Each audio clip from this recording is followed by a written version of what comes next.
Living Beyond Worry, Buddhist Wisdom. We live in an age of endless thinking.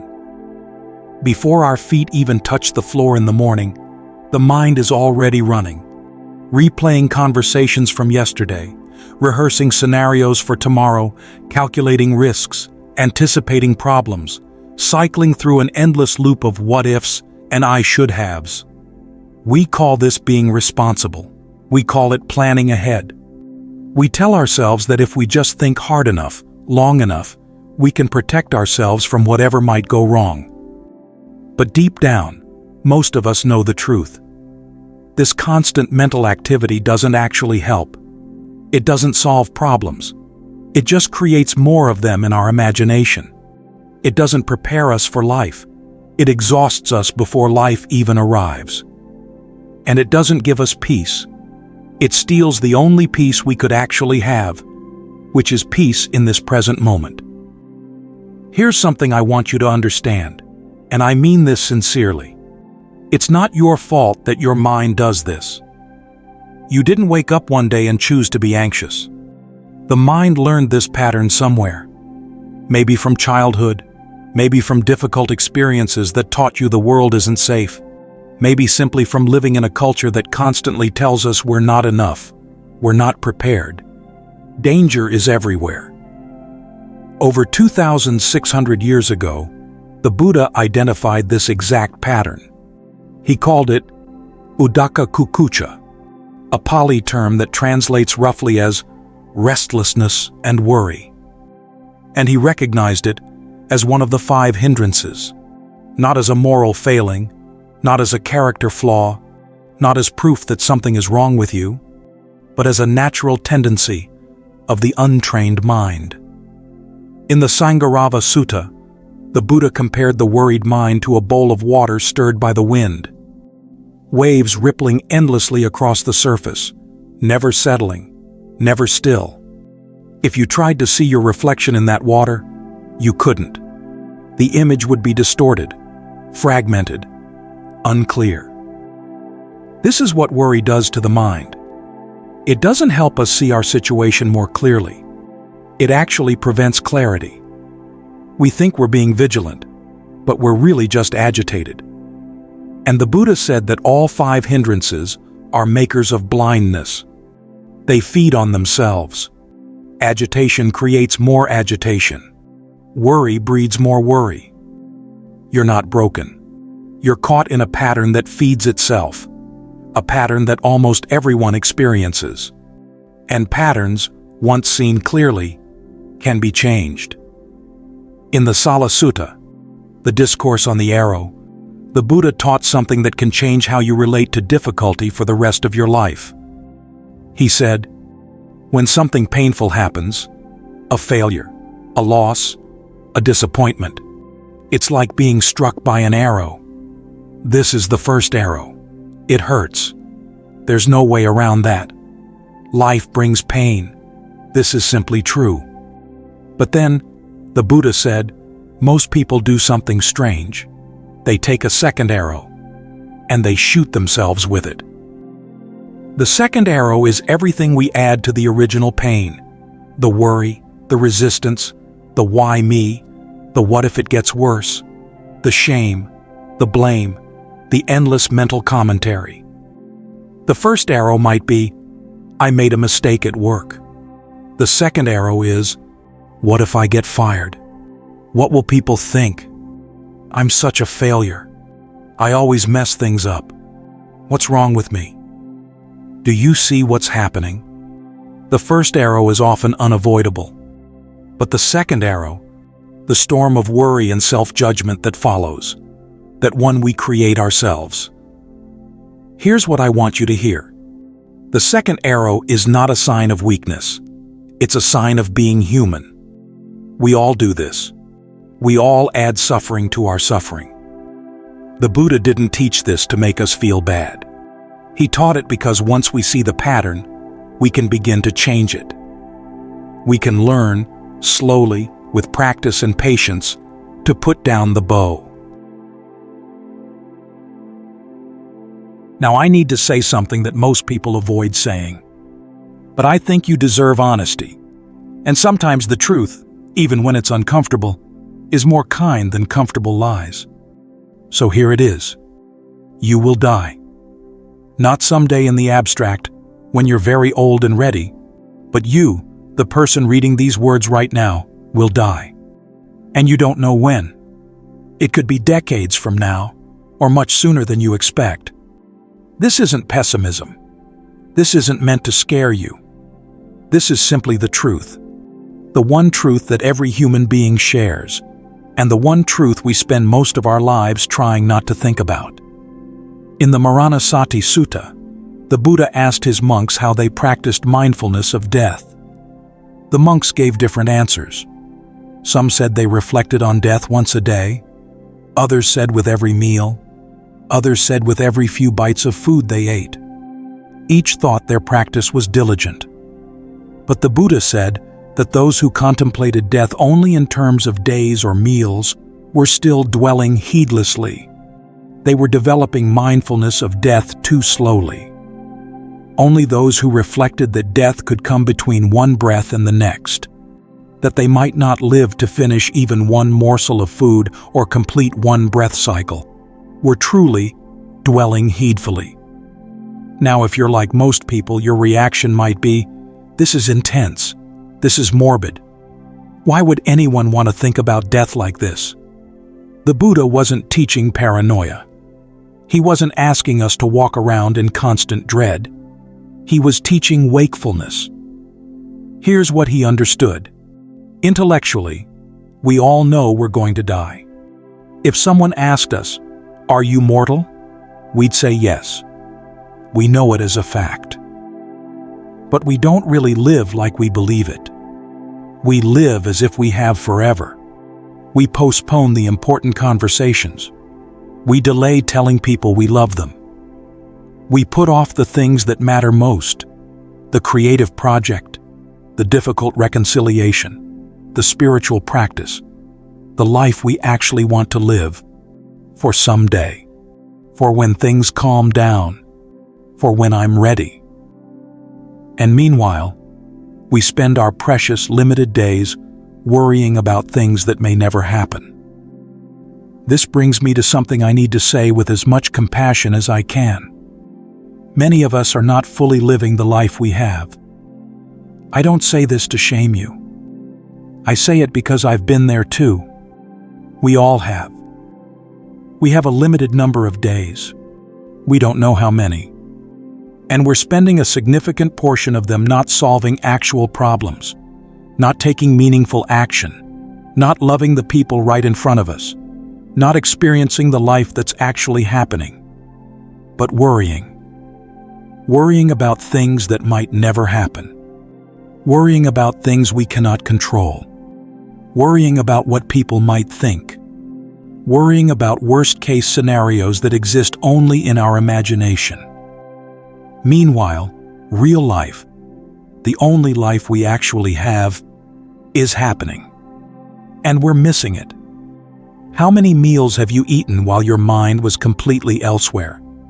How many times has someone you love been right in front of you, and you were only half there, distracted by some future worry? How many moments of simple beauty have passed by unnoticed because your mind was somewhere else? We worry about next week's presentation while missing tonight's dinner with family. We worry about what might go wrong next year while ignoring the person sitting across from us right now. The Buddha's teaching about death was never meant to depress us. It was meant to wake us up, to help us ask one simple, important question. If I don't know how much time I have, what am I doing with the time I have right now? And if the honest answer is mostly worrying about things I can't control, then maybe, just maybe, something could shift. Not through force, not through self-criticism, not by adding more worry about worrying, but through a gentle, honest recognition. This moment, right now, is real.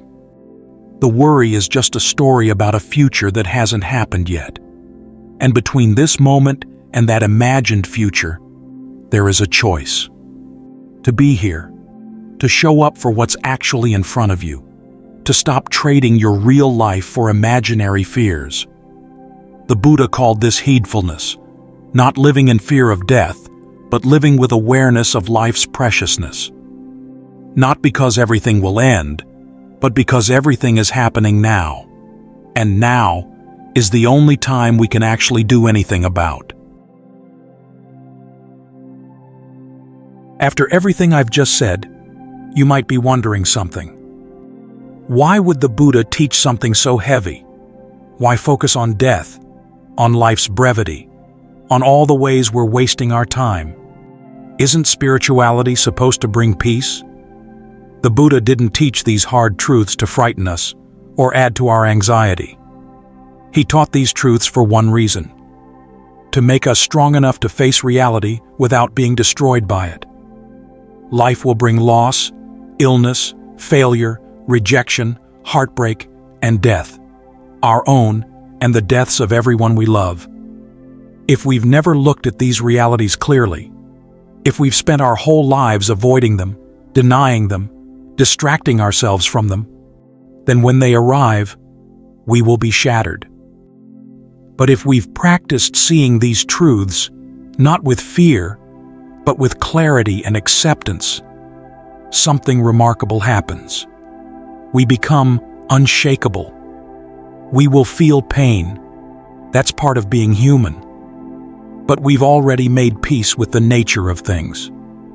We've stopped fighting reality.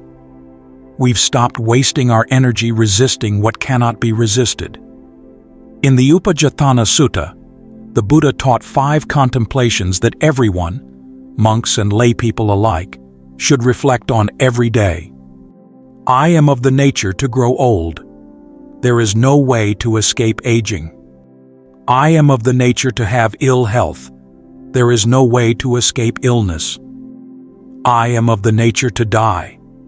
There is no way to escape death. All that is dear to me and everyone I love are of the nature to change. There is no way to escape being separated from them. I am the owner of my actions. Whatever I do, for good or for ill, to that I will fall heir. These are not depressing thoughts. They are training. And here's what happens when you truly accept these truths. All that energy you used to spend on worry, fighting what cannot be changed, fearing what will inevitably come, resisting the fundamental nature of existence, suddenly, that energy is free. Free to face whatever comes with a steady, open heart. This is the hidden gift inside the hard truth. When you stop being afraid of reality, reality stops having power over you. And this brings us to the Buddha's teaching on impermanence, anicca, and why it's not the depressing doctrine people often assume it to be. When people first hear about impermanence, they often think, so everything I love will end, everyone I care about will die or leave. What's the point of anything? Everything changes, including your pain, the anxiety gripping your chest right now. Impermanent. It arose. It will pass. The problem that seems to consume your entire world. Impermanent. It will change, one way or another. The feeling that things will never get better, that you're stuck forever. That feeling is also impermanent. It's a mental state that will shift. Impermanence is not only about what we'll lose, it's about what can change, what can heal, what can transform. If things were permanent, you would be stuck forever. But because everything changes, freedom is possible. In the Dhammapada, verse 277, the Buddha taught, all conditioned things are impermanent. When one sees this with wisdom, one becomes disenchanted with suffering. This is the path to purification. That word disenchanted is important. It doesn't mean depressed or hopeless. It means no longer under the spell. Most of our worry comes from clinging to how we want things to be, clinging to outcomes, clinging to the illusion that we can control what is fundamentally uncontrollable. When we see impermanence clearly, we don't stop caring. We simply learn to hold life differently, with open hands rather than clenched fists. I will do my best. I will give my full effort, and I will hold the outcome lightly, knowing it's not entirely up to me. This isn't giving up. This is wisdom. And there's one more piece to this. Worry itself is impermanent. That anxiety you're feeling. It's a mental state that arose because of certain conditions. And at some point, if you don't keep feeding it, it will pass. You've had moments of peace before. That peace wasn't fake. It was also you. The worried version of you is real, but it's not the whole truth. You are not your worry. You are the awareness that can observe the worry arising and passing. And that awareness, that space in which all experiences come and go, is always free. So where does this leave us? What do we actually do with all of this? Before I share anything practical, I want to be honest. I'm not going to promise that what I'm about to share will make your worry disappear. Your problems are real. The things you're worried about, the job uncertainty, the health concerns, the relationship tensions, the financial pressures. These aren't imaginary. I'm not going to tell you to just think positive and watch your troubles dissolve. What the Buddha taught is different. It's not about eliminating problems. Problems are part of life. It's about stopping the unnecessary suffering we add to our problems. It's about putting down the second arrow. There's a difference between solving and suffering. Problem solving is useful. When there's something you can do about a situation, thinking about it makes sense. You identify the issue, consider options, make a plan, take action. This kind of thinking has direction. But most of what we call worry isn't problem solving.